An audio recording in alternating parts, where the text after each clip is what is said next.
Welcome to this video which covers choking in sport. This is part of the sports psychology topic for Stage 1 psychology. Let's get started. So we've talked extensively already about mental preparation. So it's the key to excellence in any tasks. And we know the strategies already from looking at several concepts, including the Yerkes-Dodson law, mental imagery, motivational theory, social facilitation, and of course, audience effects. But what happens when it doesn't work out? We do everything correct, but it just doesn't work out when the time is critical. So that's when we look at the concept of choking in sport. So choking is defined as failure to perform near optimal levels when under very intense pressure. So choking can occur suddenly and be extremely difficult to overcome. And for some athletes, choking can become a seemingly automatic behavior at a certain point when winning is very, very likely. We've seen that many times in different sports over the years.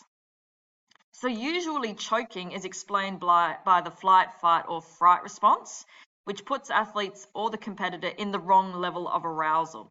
So we know that the flight, fight, or fright response is when the body will obviously react and release adrenaline, increase heart rate, increase blood pressure, etc., to run away from a threat, stay and fight the threat, or we freeze, hence fright. Now that can obviously then put us into, or put athletes into, the wrong level of arousal, which goes against the Yerkes-Dodson law.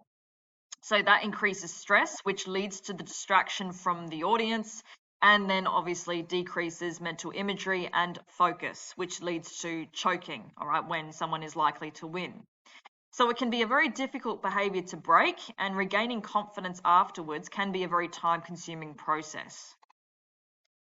So how do we overcome choking?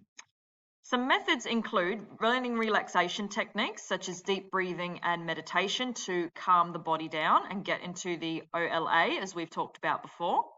Using mental imagery, so imagining performing at optimal levels whilst under immense pressure.